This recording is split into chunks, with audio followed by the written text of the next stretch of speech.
compañeros alcaldes, compañeras ediles. Como ya se mencionó, colaboro también con el Instituto Nacional de Formación Política y somos parte del equipo que ha estado a cargo de la formación que se desarrolló en el segundo semestre del año pasado en todas las entidades federativas donde hubo elecciones municipales. A mencionar que hubo elecciones en 30 estados, solamente 2 estados no tuvieron elección municipal, y eso llevó a trabajar pues fuertemente en todas las entidades, ¿verdad? Ahí el equipo nos repartimos, fuimos por diferentes estados. En fin, agradezco mucho, Heréndira, la invitación a participar con ustedes en este tema tan importante, tan común. Todas las veces hablamos de este tema, pero pues es muy importante seguir cuestionándonos, que es siempre un agradecimiento al Instituto de Formación Política y también a todos los participantes que nos siguen desde las redes en las que se transmite este programa de todos los lunes. El tema democracia representativa y democracia participativa. Pues, como digo yo, es un tema que hablamos de él todo el tiempo. Decimos que vivimos en una democracia. Es un tema realmente de interés, de la mayor importancia, diría yo. Es un tema que tienen que estarlo dialogando en todos los gobiernos municipales, pero también entre la ciudadanía. Es un tema de importancia para unos y para otros, porque la pregunta de fondo es si realmente estamos haciendo gobierno democrático y procesos democráticos, o no lo estamos haciendo. Y de acuerdo a cómo venga la respuesta, pues estaremos empujando, estaremos ayudando a empujar que se vaya teniendo lugar la cuarta transformación, o no, que simplemente decimos, bueno, pues por aquí no pasa, o no pasará la cuarta transformación. De ese tamaño se ha convertido este tema crucial, que es el de la democracia. Para el proyecto de la cuarta transformación, pues sí es una tarea fundamental pensar en cómo complementar la democracia en nuestro país, cómo acompañar a la democracia tradicional que se ha vivido, que se ha ejercido por muchísimos años en los gobiernos municipales, y cómo complementar esa manera de entender la democracia con una serie de puertas abiertas a otras iniciativas que se van colocando en el escenario, se van colocando a partir de las experiencias mismas que los gobiernos locales van desarrollando.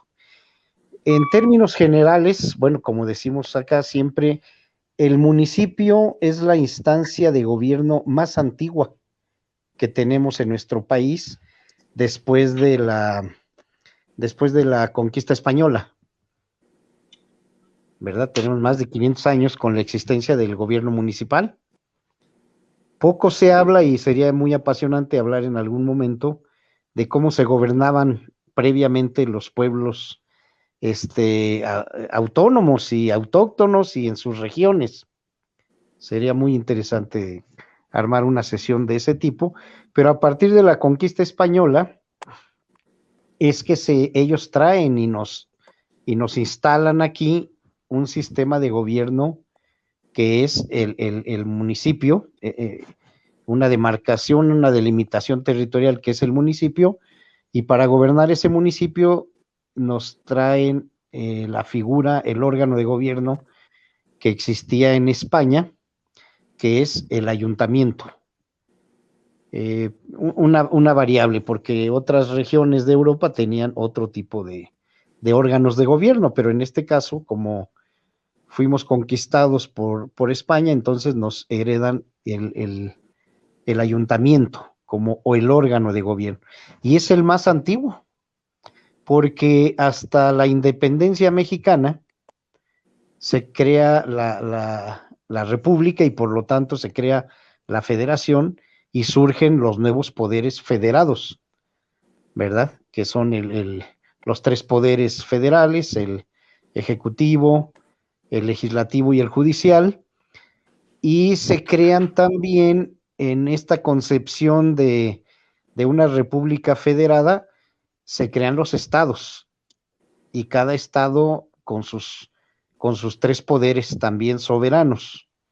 El municipio no es soberano, se dice que es autónomo, y habría que ver hasta qué punto, porque la historia de la construcción de nuestra federación mexicana, pues ha estado repartida el poder y las decisiones, pues principalmente entre el gobierno federal, que es poderosísimo desde que se creó la primera Constitución mexicana en 1824, un poder federal fuertísimo en la Constitución política de 1857, y de esa herencia venimos. Por eso se habla de presidencialismo, porque tiene muchas atribuciones, muchas facultades a nivel federal, y se crearon también los estados de la República, que fueron conformándose poco a poco a partir de 1824, cuando inicia la República eran, si acaso, 17 estados, y después vinieron otras divisiones territoriales y fueron naciendo poco a poco cada uno de los estados hasta llegar a la situación como la conocemos.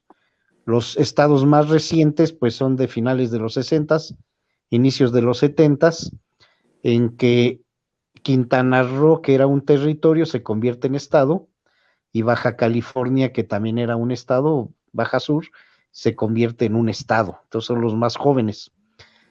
Y los estados con sus poderes soberanos. Bueno, entonces aquí el municipio, en términos generales o en términos históricos, pues por temporadas hubo elección, había elección. ¿Quién va a gobernar? Pues vamos a elegir quién va a estar al frente del gobierno municipal. Con esta figura, y cuando surge la República Mexicana, se toma forma directamente en nuestro país, pues las figuras de la democracia representativa. La democracia representativa precisamente se caracteriza porque elijamos a quién nos va a gobernar. Quiere decir que delegamos en representantes, en representantes populares, incluso se conserva el nombre, delegamos en ellos la toma de decisiones en este país. Va a haber una elección de gobernador en mi estado, vamos a elegir a nuestros diputados locales del Congreso local.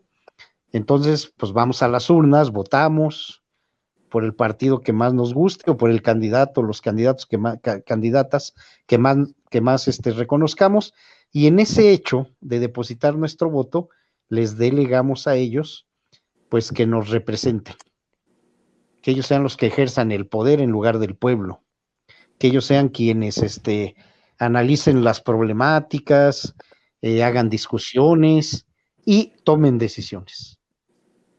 Y en muy contadísimos casos, a lo mejor el representante que elegimos vino y nos preguntó y nos dijo, oigan, vamos a ver, estamos tratando este tema, ¿qué temas proponen que tratemos? ¿Qué vamos a ir a proponer allá? No, ahí se ha convertido ya en una especie de democracia delegada, donde los representantes, una vez electos, pues rara vez consultan con su electorado y entran a ocupar el cargo y asumen la responsabilidad de todas las decisiones. Entonces, esa democracia representativa de la que venimos, precisamente, se ha convertido como en una delegación del poder, y como que las personas que hemos electo, pues ya ellos van a tomar todas las decisiones a nombre nuestro. poco a poco se vino diciendo, bueno, pues ya por lo menos hay que hacer el informe de gobierno, ¿verdad? Pues qué hemos hecho, qué andamos haciendo, entonces hay que convocar al pueblo para informarle qué es lo que hemos estado haciendo, aunque sea un informe anual, ¿verdad? Entonces ahí poco a poco se ha querido ir como complementando ese mecanismo, pero es esa ausencia de, de mecanismos claros para mantener un vínculo entre electos y representados, una retroalimentación, que la persona que está electa pues regrese al pueblo a ver, oigan, cómo estamos, a palpar el sentir del pueblo, el sentir de la nación, dijeran algunos, para ver qué recogemos con el pueblo para seguir gobernando sin perder la brújula. En la historia más reciente del siglo XX, las últimas décadas, se han venido creando una serie de mecanismos que se pueden catalogar de participación universal. Se ha abierto un espacio y se ha dicho, bueno, pues sería bueno que haya un referéndum, un plebiscito, que haya acceso a la iniciativa ciudadana de leyes y etcétera, la iniciativa popular. Y estos son mecanismos a la consulta ciudadana, por ejemplo, ¿no? Y estos son mecanismos que llamamos de democracia universal o de participación universal, que nuestra Constitución ha venido catalogando o conceptualizando como mecanismos de democracia directa.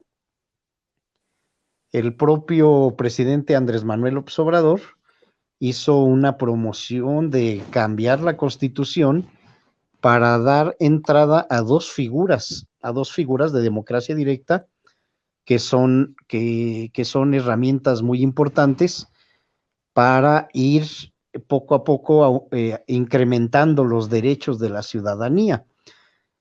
Estos dos mecanismos que están aprobados recientemente con este gobierno son la consulta ciudadana, un mecanismo de consulta ciudadana, efectivamente, y lo que conocemos tan intensamente en estos días y semanas, que es el mecanismo de la revocación del mandato.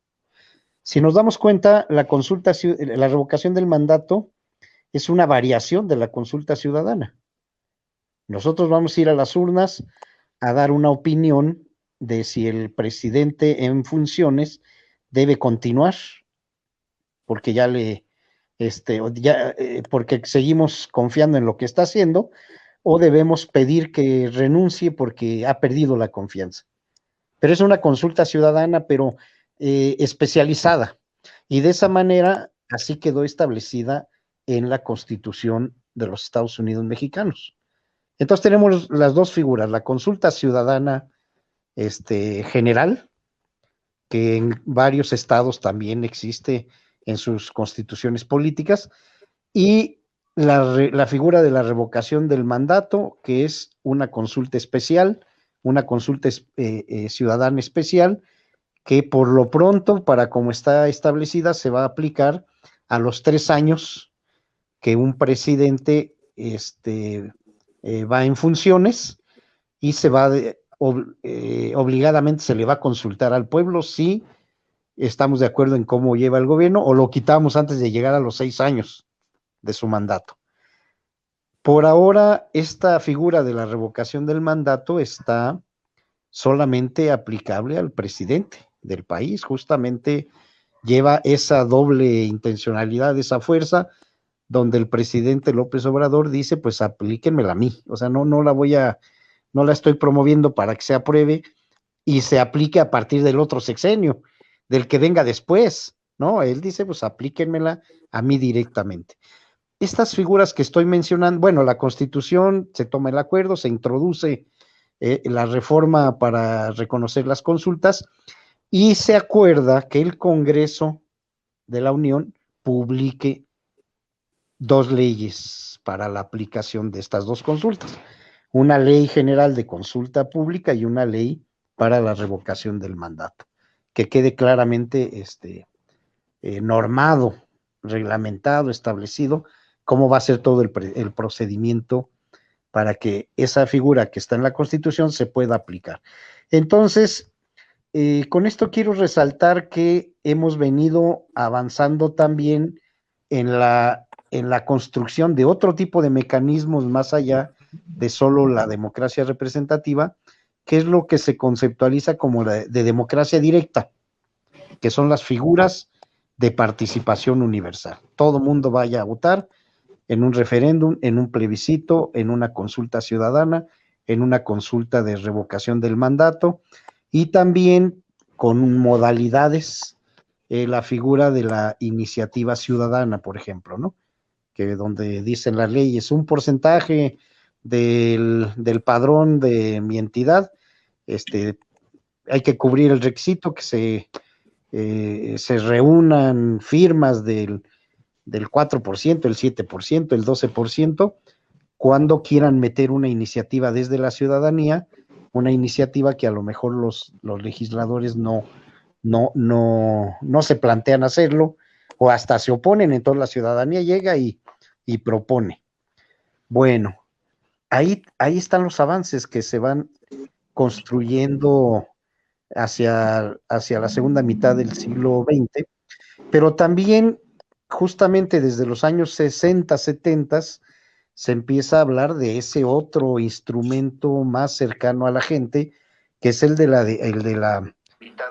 la democracia participativa.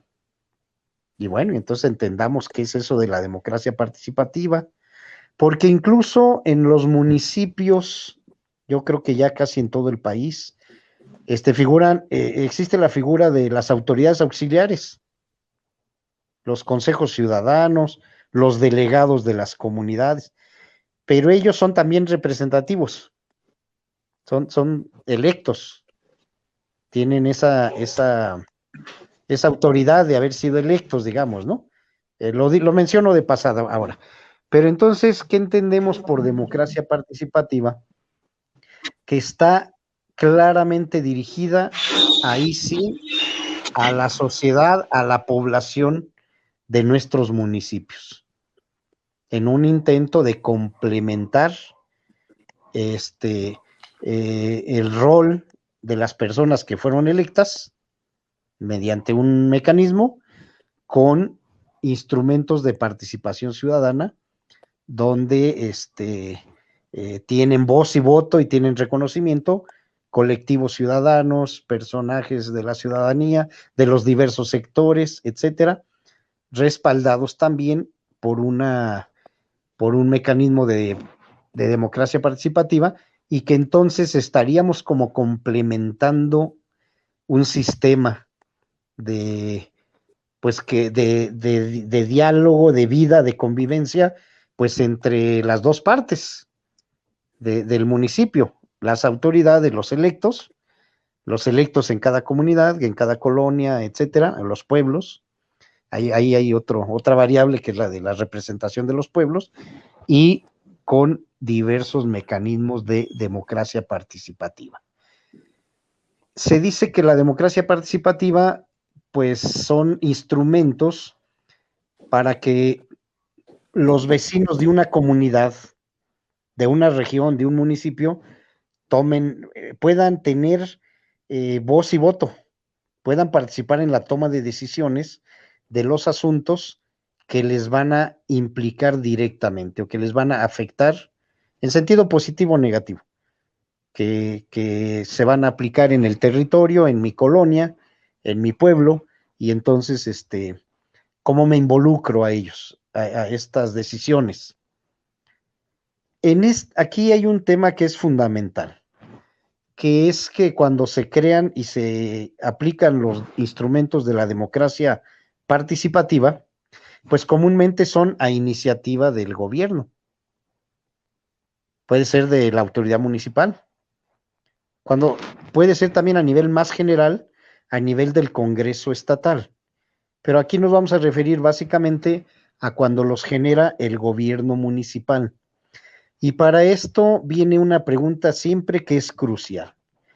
¿El mecanismo de participación es solamente para recoger las opiniones de los vecinos y las vecinas, de algo que va a suceder en su comunidad, en su pueblo, en su colonia, o el mecanismo nos va a servir también para recoger no solo la opinión, sino la decisión de los vecinos.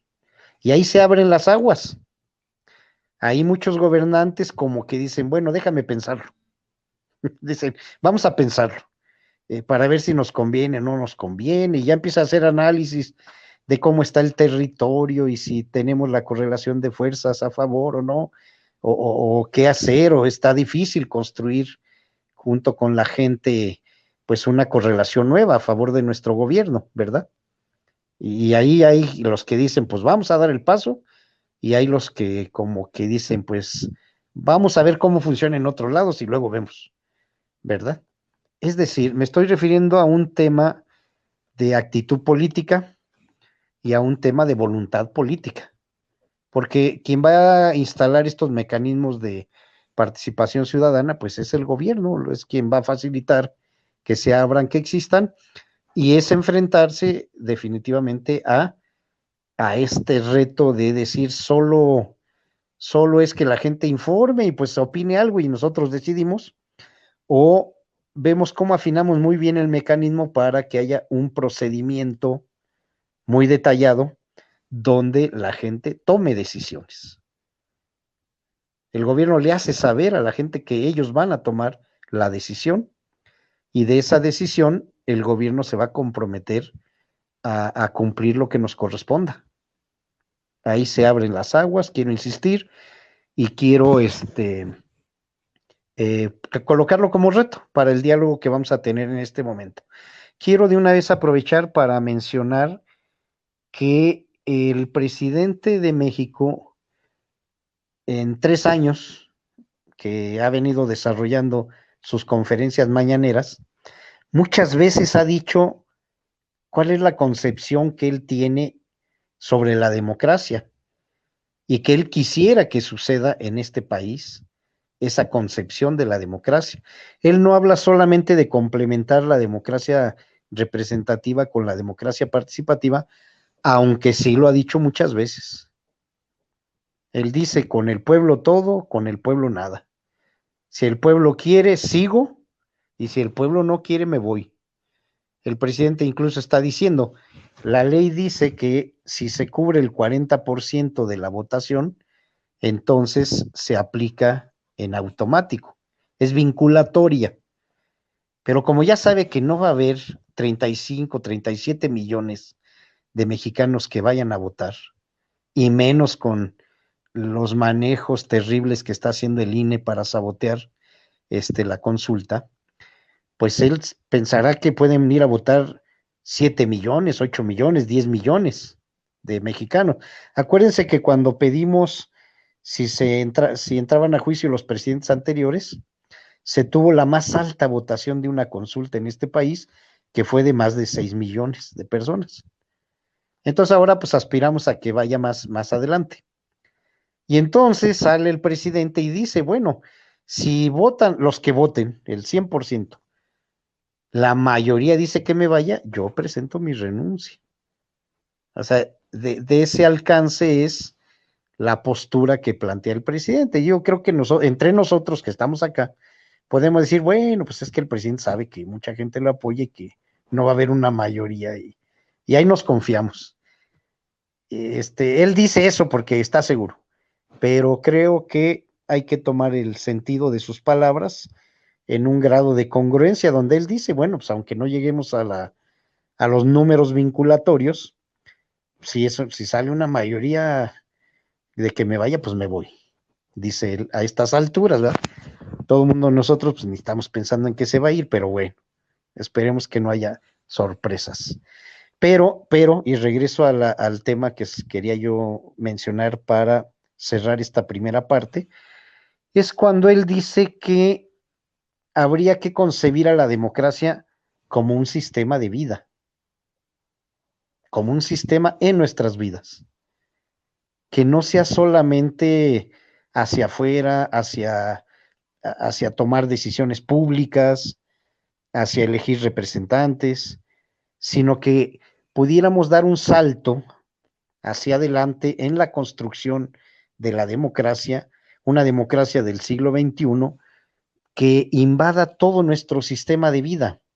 Y entonces él empieza a detallar y dice, pues que haya democracia al interior de la casa, con los hijos, que eso se vaya, esas formas de convivencia empiecen a tomar lugar frente al paternalismo, el autoritarismo, la concepción patriarcal, atraviesa todos los planteamientos que son profundos y son históricos. Y entonces decir, pues, ¿por qué no empezamos desde la casa, con los hijos, entre el hombre y la pareja si son del mismo sexo, no importa que sea también una relación, pues, como igualitaria en la comunidad, con nuestros vecinos y que vayamos construyendo otras maneras de convivencia, otras maneras de solidaridad, otras maneras que nos llevarán a aprender otro tipo de lenguajes y donde no necesariamente nos tengamos que enfrentar en un calendario, en fechas determinadas a que si elegimos o no elegimos, etcétera, etcétera, ¿no? Entonces esto yo quisiera dejarlo aquí en la cabeza de todos, de todas los que están participando en esta mesa, los que nos están escuchando. Ese es el alcance de la propuesta del presidente cuando él dice, el corazón profundo de la cuarta transformación es la revolución de las conciencias. Hoy fue un día de fiesta, se inauguró el aeropuerto más grande de México, de América Latina, y dicen ellos que también del mundo. Es día de fiesta, se cumplió con la fecha, se demostró una capacidad de gobierno y de conducción de este país con este hecho. Muchas voces quedaron silenciadas. Y entonces, a pesar de esto y de que va a haber obras muy importantes, el presidente sigue insistiendo, el corazón de la cuarta transformación es si logramos la transformación de las conciencias. Y dentro de esto, un pilar fundamental, un eje rector fundamental, es poder escalar a construir una vida, unas relaciones de convivencia, pues basadas en una democracia directa, cotidiana, que vaya desplazando los viejos autoritarismos de cualquier tipo. Pues muchas gracias. Quedo aquí atento a los comentarios de todas y todos. Perdón que me fui un poco largo, pero pues creo que es uno de los temas más apasionantes y donde tenemos retos profundos para poder construir la cuarta transformación. Muchas gracias.